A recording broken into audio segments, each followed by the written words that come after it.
Guys, दिसंबर 2025 इस country में 26 साल हो गए। मैं बस इतना कह सकता हूँ कि इस देश में ना मेरी आत्मा ना कैद है। यस, मेरी आत्मा है ना पे कैद है।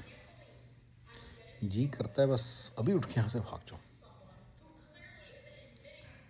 कुछ मज़ा नहीं आता।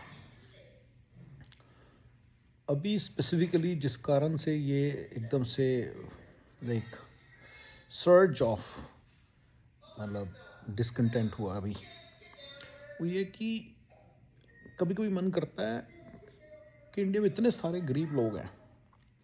मैं अपने सिंपल सक्सेस फार्मूले से सिंपल फार्मूलों से पता नहीं कितनी लाइफ चेंज कर सकता हूँ, तो मैं क्यों नहीं करता हूँ। ठीक है गाइस, प्लीज़ रिमेंबर मैं यूएस सिटीज़न हूँ। 15 साल 16 साल हो गए मुझे ग्रीन कार्ड आए हुए, मेरा ग्रीन कार्ड आया हुआ है। और उसके पहले भी जीसीएडी भी मुझे आया हुआ 18 साल हो चुके हैं। 10 साल तो से तो मैं सिटीज़न ही हूँ।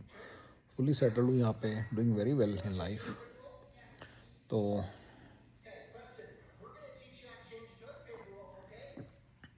यहाँ पे जब आप कुछ काम करने लगते हो ना, आप सिर्फ उसी एक काम को कर सकते हो, फिर आप कमाओगे खाओगे कहाँ से? क्योंकि यहाँ पे work force is very difficult. अगर आपको याद हो मेरी आत्मा दुरात्मा प्रॉब्लम, तो मैनेजर नहीं मिलेगा आपको यहाँ पे। The way it can only be done is there is a person is managing the entire show. वो बंदा मिलता नहीं है। टीम भी चाहिए। अगर आपको याद हो ATMA DURM आत्मा दुरात्मा। आत्मा का ए है accountant, team am manager, A assistant, दुरात्मा में डी ड्राइवर, आर रिसर्च करने वाला बंदा, ए एनालिस्ट, टी से फिर टेक्निकल बंदा, एम से मीनियल काम करने वाला बंदा, लास्ट वाला ए भी कुछ था, राइट? अकाउंटेंट, एनालिस्ट, असिस्टेंट, एक और है भूल गया मैं। तो एक मैनेजर चाहिए ना सारा कुछ करने के लिए। नहीं तो अपनी रोटी पानी छोड़ के मान लो मैं टैक्सी चलाता हूँ, टैक्सी छोड़ दूँ, फिर ये करने लग जाऊँ, फिर मैं बाकी सारे, समझ रहे हो? तो ये ही चलता रहेगा इस देश के अंदर। इस देश के अंदर कभी भी कुछ और करना ना बड़ा मुश्किल सा हो जाता है, because you can not have a team. आप कहोगे कि स्टार्टअप वाले स्टार्टअप करते हैं, तुम क्यों नहीं कर लेते? वो भी तो करती हैं यार। उसके पीछे ना पूरी एक VCs की, वेंचर कैपिटलिस्ट फंड्स की ना एक मशीनरी है। उसमें फिर मेरे ऐसे बंदे को फुल्ली कमिट करना पड़ता है, और उसको पूरा वो उसी को सिर्फ कर सकता है। कई बार उसको सैलरी दे देते थोड़ी बहुत ही, 150 100, तो बात वही होती है सैलरी। और now he is playing a little bit more informed, like less risky thing, and is running a show, right? And हो सकता है उसकी कंपनी बिक जाए तो ठीक, नहीं तो उसकी सैलरी बन गई। तो ये इस तरह से चलता है VCs के काम में भी। सारे कामों में ऐसे ही है। यहाँ पे सारा काम करवाने के लिए वो बंदा मिलेगा ही नहीं।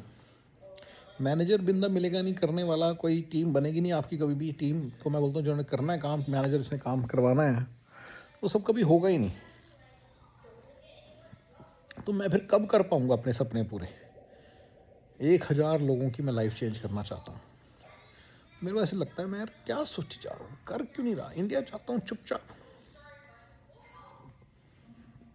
और करना स्टार्ट करता हूँ। क्यों नहीं कर रहा मैं?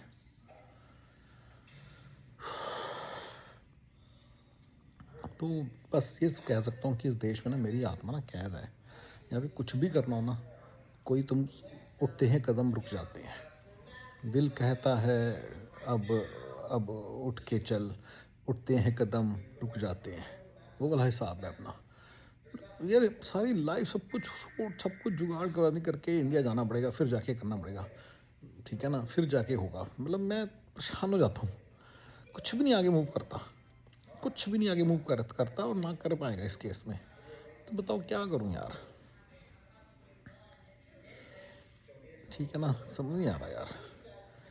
आज एक बंदे ने यूके में काम करने का प्रपोजल दिया। उसने बड़ी इंटरेस्टिंग बात है कि यूके में ना जो वर्क परमिट पे बंदे आते हैं ना, अगर उनकी सैलरी सर्टेन नंबर से ऊपर है, लाइक 15,300 कुछ ऐसे डॉलर पाउंड्स है, उससे ऊपर है, तो they get their PR in 3 years. And let's say they're working for company A on their work permit, then they can also work for company B on the side. And if we, let's say, incorporate a company, and then we propose to them that, hey, you know what, you work with us, and then we'll give you the extra salary that will be, and so let's say the salary is 12,000 at the company A, so they need $3,300 more salary from company B. So they're ready to work at pretty nominal salary, and they can do all like your architect work and all that. They're usually architect level people. and then you can sponsor them. They can be quite cheap, and they will be able to contribute really heavily, and then you can easily rise. You can get the contracts and get the work done from them and things like that. So basically, but then someone has to incorporate a company in UK, do all the research, visa requirements, payroll requirements, all these things. We are done. This is admin work. Admin work. Fourth A is admin work. This is admin work, right?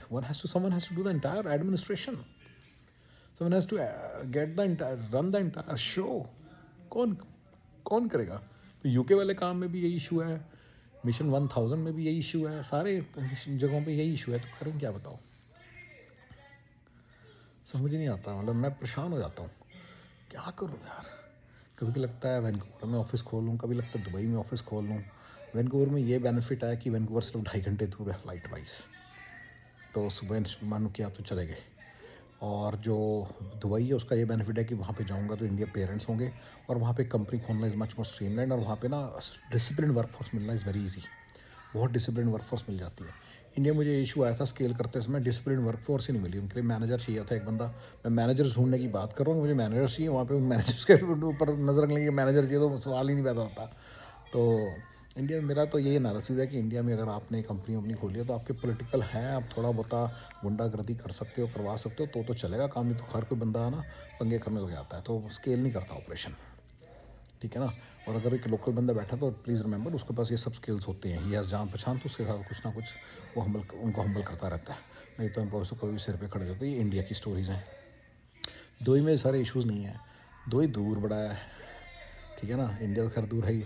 और फिर Dubai में मतलब Dubai लगता है sweet spot कि उसमें discipline मिल जाएगा. Visa उनके बंदे थोड़ा वीज़ा पे होते हैं तो डरते भी हैं, और लॉ भी वहाँ पे थोड़ा एम्प्लॉयर फ्रेंडली है. पासपोर्ट भी रख सकते हो, बहुत कुछ है. पेरेंट्स भी मेरे वहीं पे हैं, मेरे साथ मेरी मम्मी भी वहीं हैं. सारा मिला के ना कभी लगता है मैं वहीं चले जाऊँ बस. पर दूर बड़ा है. अगर मान लो एक सिचुएशन, मैं 2011 में जब मैंने ऑफिस खोला था इंडिया में, तो मैं 2 साल में को अबाउट 15 मतलब 1.5 साल में इंडिया रहा था. 2 महीने इंडिया, 1 महीने यहाँ, 2 महीने इंडिया, 1 महीने ऐसे करता था. यस ऐसे करता था मैं. तो जाके ऑफिस खुला था, पहला ऑफिस. और वहाँ से फिर वो जो लेसन लर्न हुए, फिर उसके बाद तो चलो रिमोटली मैनेज करने का आ गया स्किल. लेकिन फर्स्ट टाइम इस तरह से किया था. नहीं तो ऐसे कैसे कोई बंदे, आप इंडिया में कैसे बंदे यहाँ से मैनेज कर लोगे. तो काफ़ी ज़्यादा रह के समझा कि कैसे लोग ठीक रहते हैं, कौन से लोग ठीक नहीं रहते. फिर फाइनली अच्छे बंदे चुन के रखने स्टार्ट किए थे. तो वो स्किल यहाँ से ऑपरेट करने से नहीं हो सकता, वहाँ पे जाना पड़ा था. तो दुबई में भी एक बार तो इश्यूज़ आएंगे. तो फिर क्या करूँ यार. उसको बड़े वाली बेटी छोटी थी, और उससे मतलब वो those are the days when I could not spend time with her too much. तो अभी छोटी के साथ भी अगर ऐसे करूँगा तो फिर तो काम गड़बड़ नहीं हो जाएगी. तो समझ नहीं आ रहा. दुबई में भी नहीं कर सकते. वैंकूवर में ये बेनिफिट है, तो वैंकूवर में थोड़ा हो सकता है शायद. वैंकूवर में ट्राई कर रहे हैं. मैनेजर्स नहीं मिलेंगे वहाँ पे, BDMs मिलेंगे, ये भी पता है. तो समझ नहीं आ रहा. तो देखो, अगर इंडिया में भी काम करना है तो आई नीड अ रिप्रेजेंटेटिव जो यहाँ से बैठे हुए उसको पूरा मैनेज करें. उसी कहीं से भी बैठ के मैनेज करें. तो वो बंदा नहीं मुझे मिलता मैनेजर. यूके का काम कह लो, इंडिया का मिशन 1000 कह लो, सारी बातें कह लो, ठीक है ना. मेरा L1 का काम भी कह लो. मेरा L1 का काम करने का बड़ा मन है. तो करें क्या यार. इतने सारी चीज़ें, इतने सारी बातें हैं. क्या क्या करें, क्या ना करें. मैनेजर्स की ज़रूरत है, ठीक है ना. बट गाइस मस्त से यार, इस कंट्री में ना इतनी मतलब लाचारगी है ना इस मामले में. आप आइडिया लेकर आते हो, आपके पास पैसा भी है, सब कुछ है, लेकिन आप यहाँ पे काम करने वाले बंदे मिलते ही नहीं है ही नहीं कोई काम करने वाला. दे आर सो एक्सपेंसिव, आप अफोर्ड ही नहीं कर सकते. मैनेजर वगैरह तो बिल्कुल नहीं अफोर्ड कर सकते. तो भूल जाओ. 20-20, 25-25 हज़ार आप सैलरी कहाँ से दोगे. एटलीस्ट मैं तो नहीं देना चाहता ना, मैं दूंगा. ऑलराइट गाइस, थैंक यू जी, थैंक्स, बाय.